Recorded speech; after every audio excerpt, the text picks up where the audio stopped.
J'ai vécu seul, sans personne avec qui parler véritablement.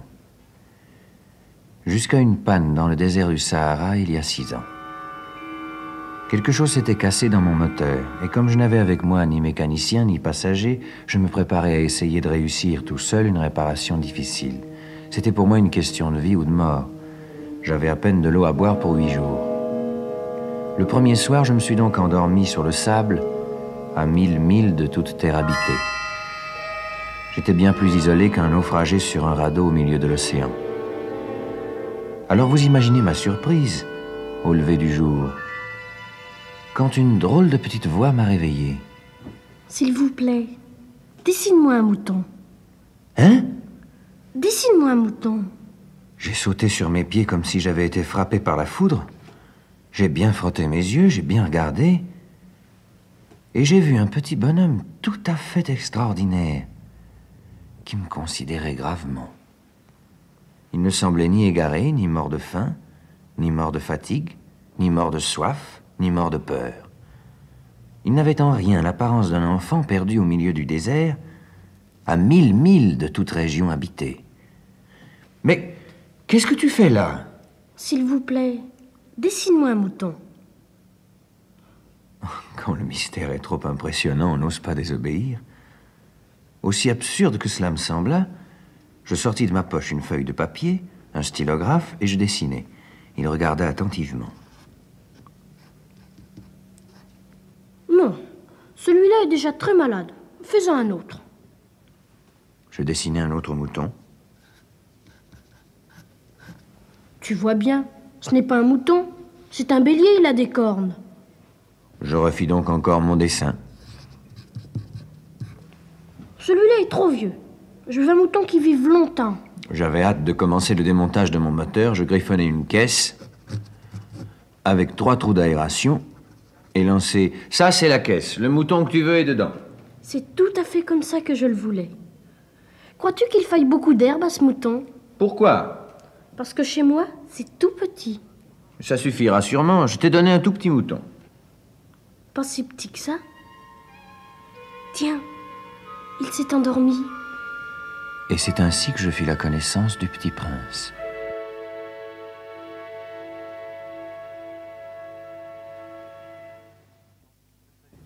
Il me fallut longtemps pour comprendre d'où il venait.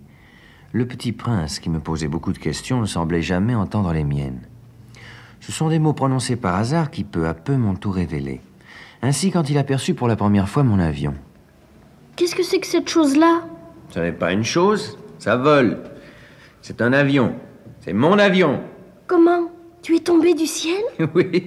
Ah, ça c'est drôle. Alors toi aussi tu viens du ciel? De quelle planète es-tu? Tu viens donc d'une autre planète? C'est vrai que là-dessus, tu ne peux pas venir de bien loin. Mais toi, d'où viens-tu, mon petit bonhomme? Hein? Où est-ce chez toi? Où veux-tu emporter mon mouton?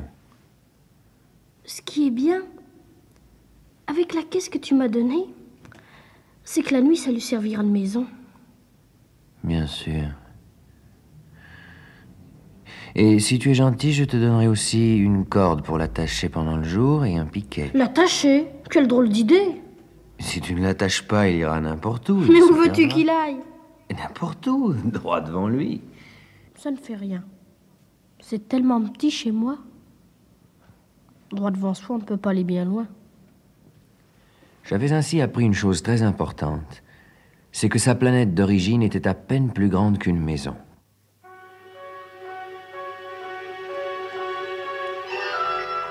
Ah, petit prince, j'ai compris peu à peu, au hasard des réflexions, ta petite vie mélancolique. Tu n'avais eu longtemps pour distraction que la douceur des couchers de soleil. J'aime bien les couchers de soleil. Allons voir un coucher de soleil. Mais il faut attendre. Attendre quoi? Attendre que le soleil se couche. Je me crois toujours chez moi. En effet. Quand il est midi aux États-Unis, le soleil, tout le monde le sait, se couche sur la France. Il suffirait de pouvoir aller en France en 1 minute pour assister au coucher de soleil. Malheureusement, la France est bien trop éloignée. Mais sur ta si petite planète, il te suffisait de tirer ta chaise de quelques pas. Et tu regardais le crépuscule chaque fois que tu le désirais. Un jour, j'ai vu le soleil se coucher 43 fois. Tu sais, quand on est tellement triste, on aime les couchers de soleil. Le jour des 43 fois, tu étais donc tellement triste?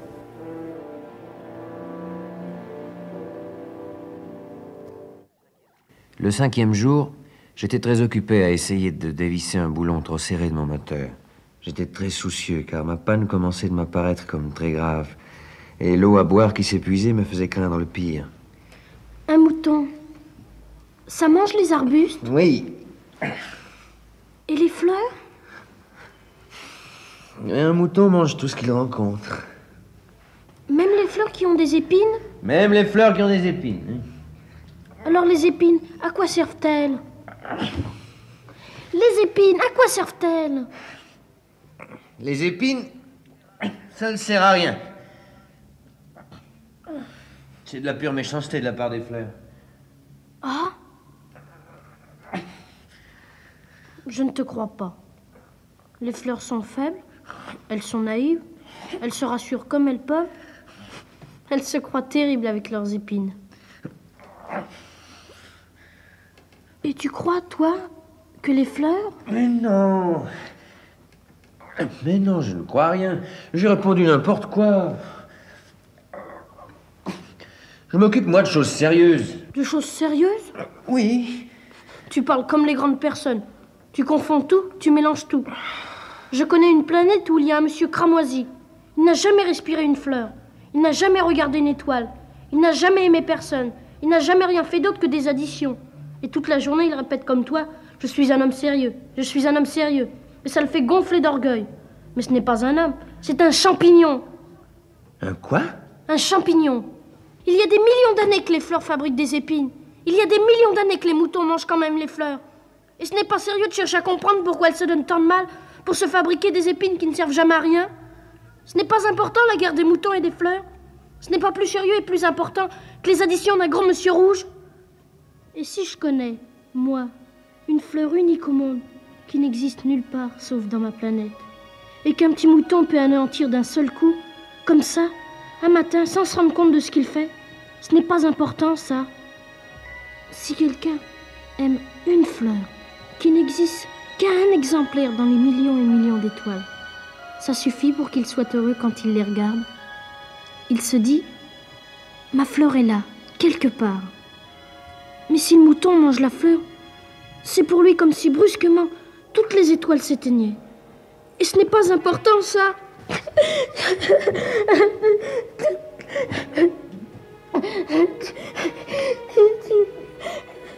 La nuit était tombée.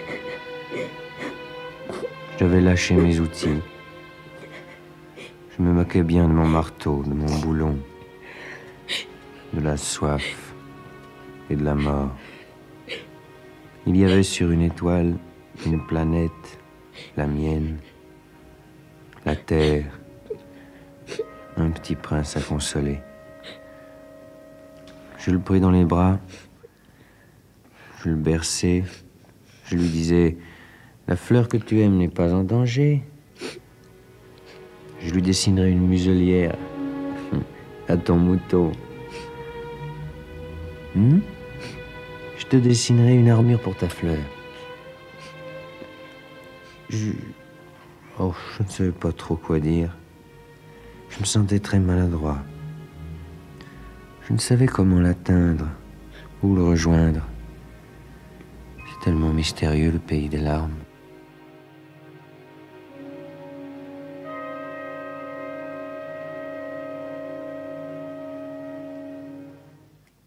J'appris bien vite à mieux connaître cette fleur.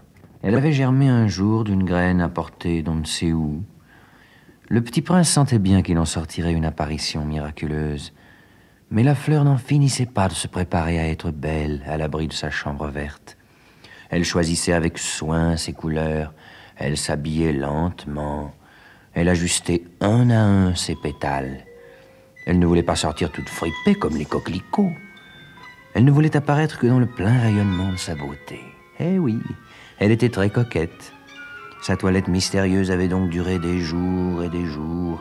Et puis voici qu'un matin, justement à l'heure du lever du soleil, elle s'était montrée.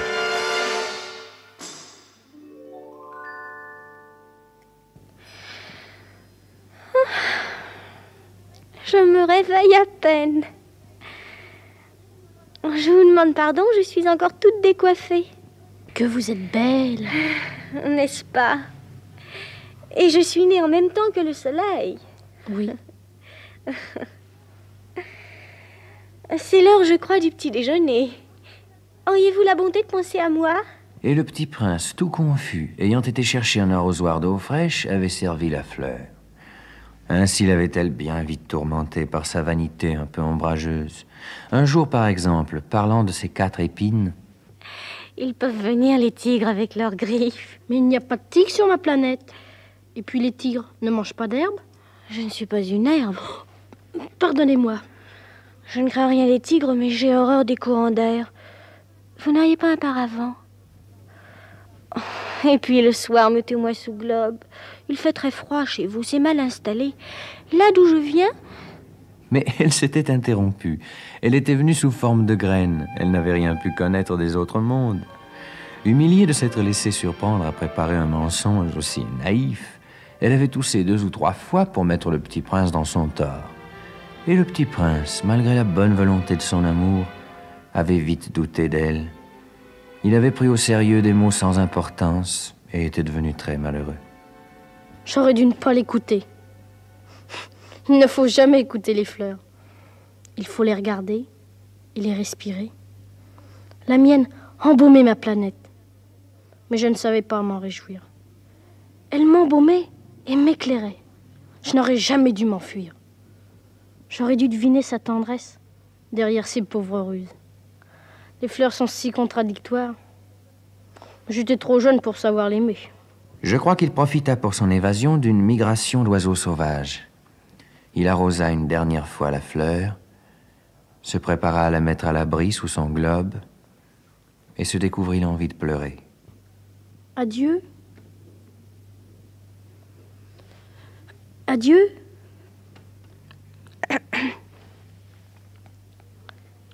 J'ai été sotte, je te demande pardon. Tâche d'être heureux. Je t'aime. Oui, je t'aime. Mais oui, tu n'en as rien su par ma faute. Ça n'a aucune importance. Mais tu as été aussi sot que moi. Tâche d'être heureux. Laisse ce globe tranquille, je n'en veux plus. Mais le vent... Oh, je ne suis pas si enrhumée que ça. L'air frais de la nuit me fera du bien. Je suis une fleur. Mais les bêtes... Il faut bien que je supporte 2 ou 3 chenilles si je veux connaître les papillons. Il paraît que c'est tellement beau. Sinon, qui me rendra visite? Tu seras loin, toi. Quant aux grosses bêtes, je ne crains rien, j'ai mes griffes. Ne traîne pas comme ça, c'est agaçant. Tu as décidé de partir, va-t'en. Le petit prince commença par visiter les planètes voisines pour y chercher une occupation et pour s'instruire. La première était habitée par un roi, la seconde par un vaniteux, la troisième par un buveur, la quatrième par un businessman, le gros monsieur cramoisi de tout à l'heure. Après chaque visite, le petit prince se disait en lui-même que les grandes personnes étaient décidément très, très bizarres. La 5e planète était fort curieuse. C'était la plus petite de toutes. Il y avait là juste assez de place pour loger un réverbère et un allumeur de réverbère.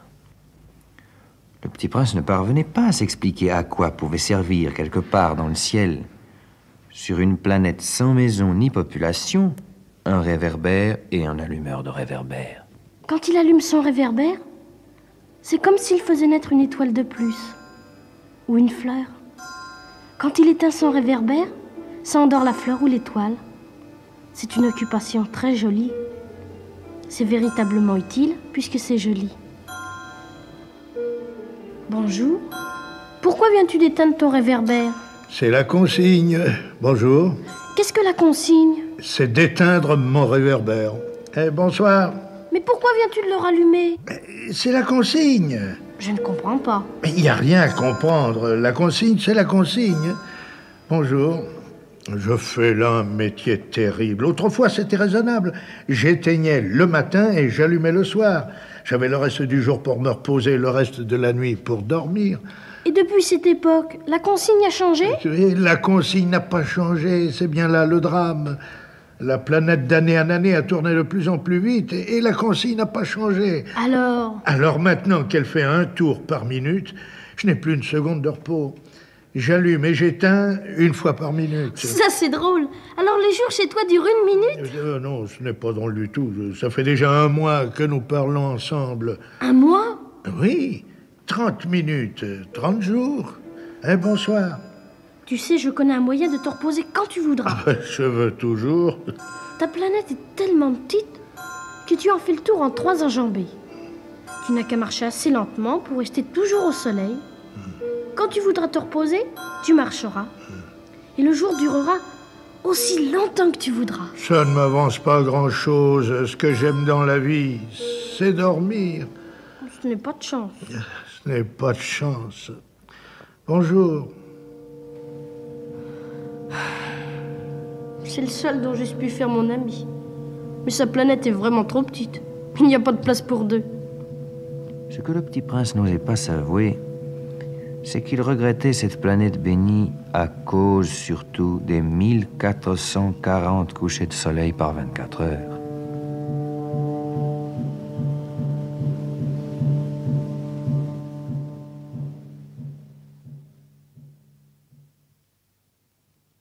La 6e planète était habitée par un géographe qui conseilla au petit prince d'aller visiter la planète Terre. Elle a bonne réputation, lui dit-il. La 7e planète fut donc la Terre. Le petit prince fut bien surpris de n'y voir personne.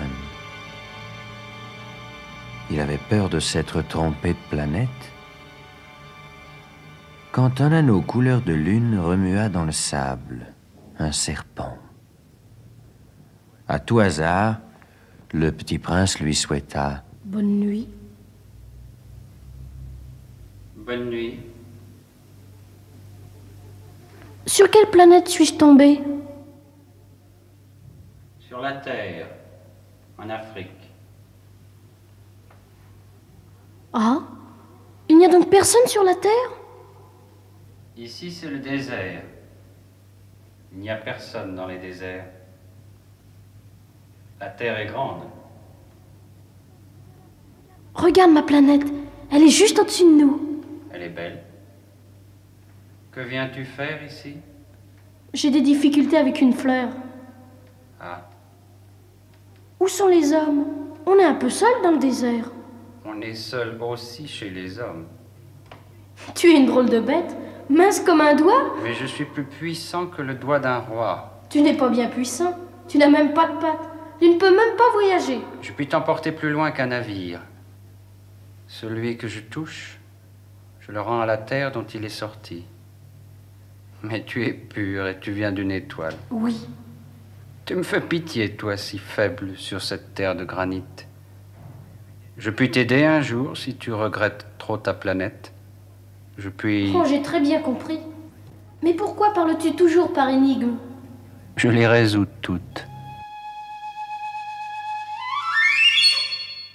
Le petit prince, ayant longtemps marché à travers les sables, les rocs et les neiges, découvrit enfin une route. Et les routes vont toutes chez les hommes, et les hommes ont des jardins fleuris de roses, et les roses accueillirent le petit prince. Bonjour, Qui êtes-vous? nous sommes les roses. Ah? Et combien êtes-vous ici? 4000, 5000. Et moi qui me croyais riche d'une fleur unique. Je ne possède qu'une rose ordinaire. Il y en a 5000 comme elle, toutes semblables dans un seul jardin.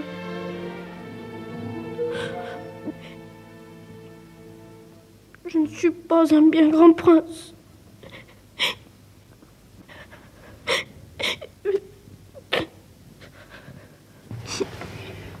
Bonjour. Bonjour. Qui es-tu? Tu es bien jolie. Je suis un renard. Viens jouer avec moi. Je suis tellement triste. Je ne peux pas jouer avec toi. Je ne suis pas apprivoisé. Oh, pardon? Qu'est-ce que signifie apprivoiser? Tu n'es pas d'ici. Non, Que cherches-tu? je cherche les hommes. Qu'est-ce que signifie apprivoiser? Les hommes. Ils ont des fusils et ils chassent. C'est bien gênant. Ils élèvent aussi des poules. C'est leur seul intérêt. Tu cherches des poules? Non, je cherche des amis. Qu'est-ce que signifie apprivoiser? C'est une chose trop oubliée. Ça signifie créer des liens. Créer des liens? Bien sûr. Tu n'es encore pour moi qu'un petit garçon tout semblable à 100 000 petits garçons. Et je n'ai pas besoin de toi. Et tu n'as pas besoin de moi non plus. Je ne suis pour toi qu'un renard semblable à 100 000 renards. Mais si tu m'apprivoises, nous aurons besoin l'un de l'autre. Tu seras pour moi unique au monde. Je serai pour toi unique au monde. Je commence à comprendre. Il y a une fleur? Je crois qu'elle m'a apprivoisée.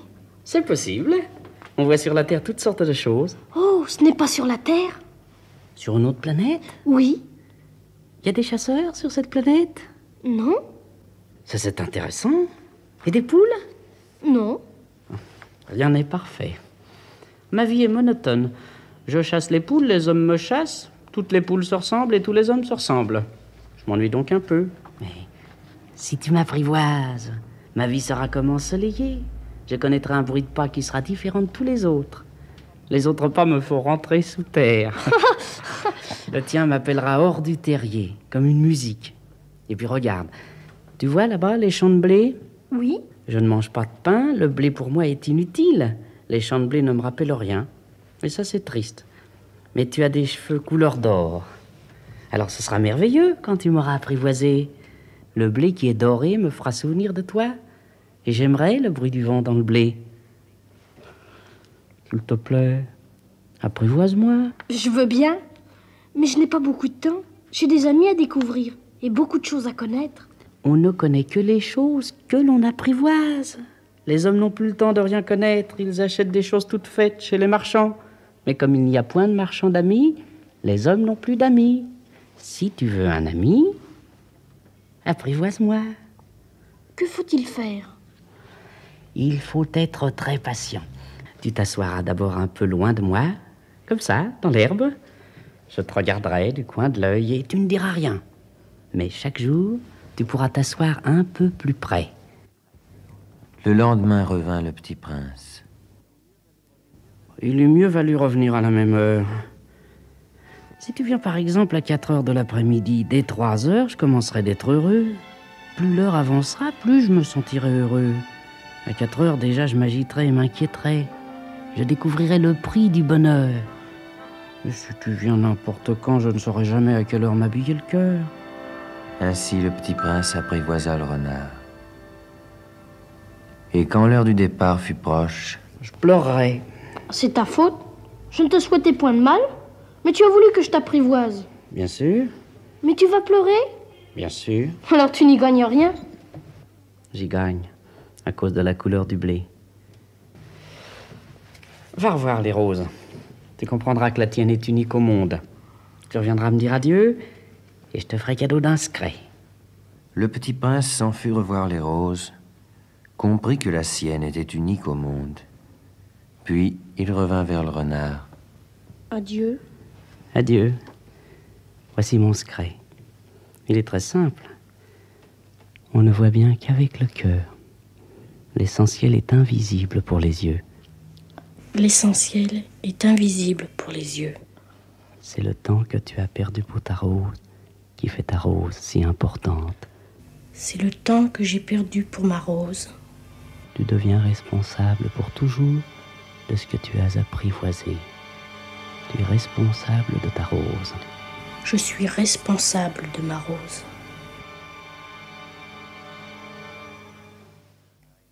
Ah, ils sont bien jolis, tes souvenirs. Mais je n'ai pas encore réparé mon avion.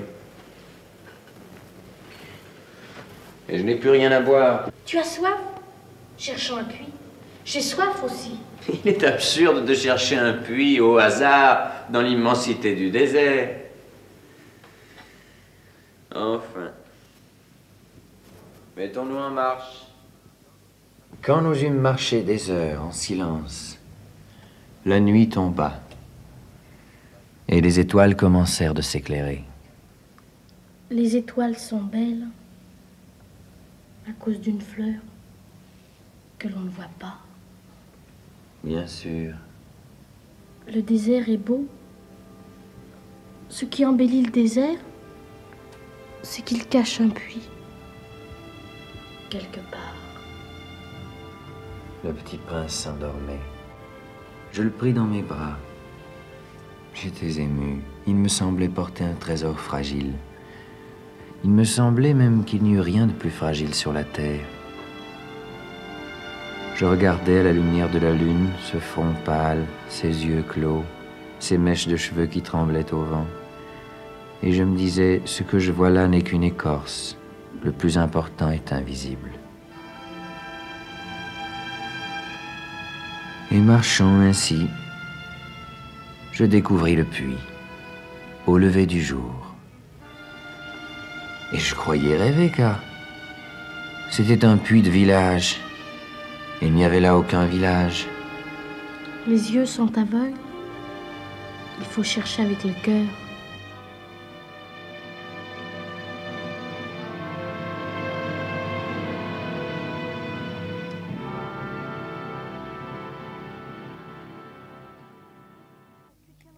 Tu tiendras ta promesse. Quelle promesse? Tu sais, une muselière pour mon mouton. Je suis responsable de ma rose. Je te la dessinerai. Tout de suite, s'il te plaît. Tout de suite? Tu sais, ma chute sur la terre, c'en sera demain l'anniversaire. J'étais tombée tout près d'ici. Alors, ce n'est pas par hasard que, le matin où je t'ai connu il y a 8 jours, tu te promenais comme ça, tout seul, à 1000 milles de toutes les régions habitées. Tu retournais vers le point de ta chute? À cause peut-être de l'anniversaire?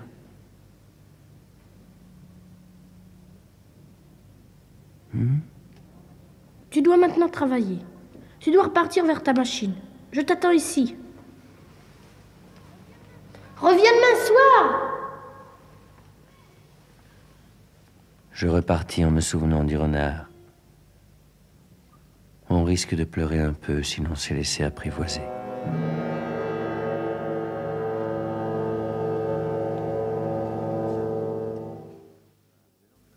Le lendemain soir, lorsque je revins de mon travail, j'aperçus de loin mon petit prince assis à côté du puits sur une ruine de vieux murs de pierre. À qui parlait-il?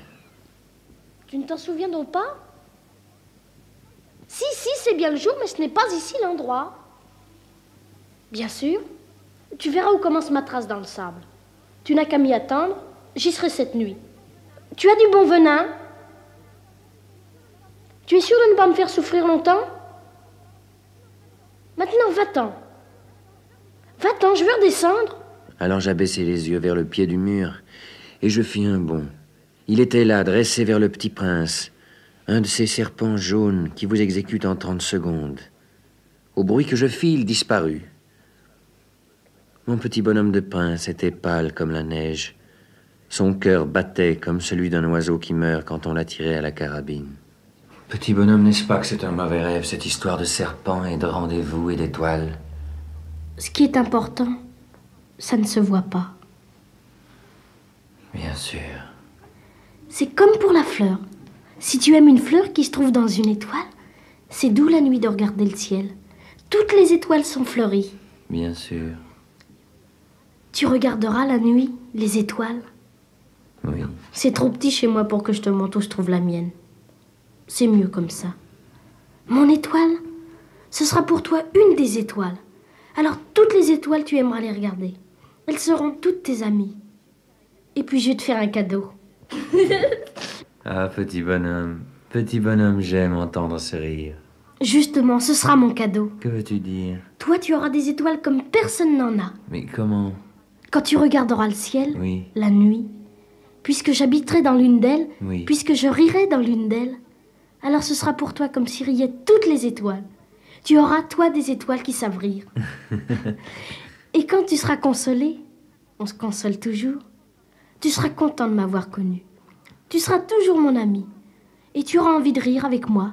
Et tu ouvriras parfois la fenêtre, comme ça, pour le plaisir. Et tes amis seront bien étonnés de te voir rire en regardant le ciel.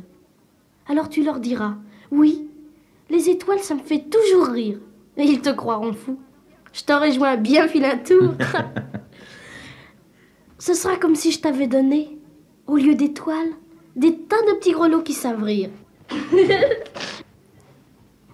Cette nuit, tu sais, ne viens pas. Je ne te quitterai pas. J'aurai l'air d'avoir mal. J'aurai un peu l'air de mourir. C'est comme ça. Ne viens pas voir ça. Ce n'est pas la peine. Je ne te quitterai pas. Je te dis ça. C'est à cause aussi du serpent. Il ne faut pas qu'il te morde. Les serpents, c'est méchant. Ça peut mordre pour le plaisir. Je ne te quitterai pas. C'est vrai qu'ils n'ont plus de venin pour la seconde morsure. Cette nuit-là, je ne le vis pas se mettre en route. Il s'était évadé sans bruit.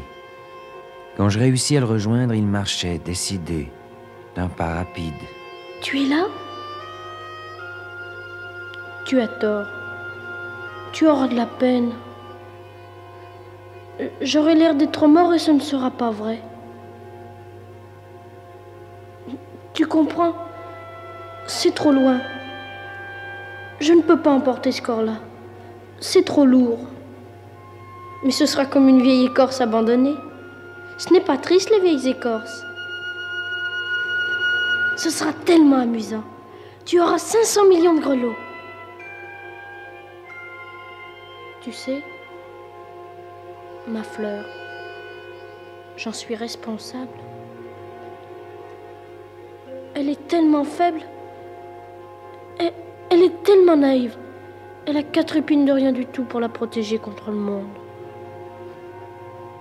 Voilà. C'est tout. Il n'y eut rien qu'un éclair jaune près de sa cheville. Il demeura un instant immobile. Il ne cria pas. Il tomba doucement, comme tombe un arbre. Ça ne fit même pas de bruit à cause du sable. Ça fait 6 ans. Déjà. Si vous voyagez un jour en Afrique, dans le désert, et s'il vous arrive de passer par cet endroit où je tombais en panne, je vous en supplie, ne vous pressez pas. Attendez un peu. Si alors un enfant vient à vous, s'il rit, s'il a des cheveux d'or, s'il ne répond pas quand on l'interroge, vous devinerez bien qui il est. Alors soyez gentil, ne me laissez pas tellement triste. Écrivez-moi vite qu'il est revenu.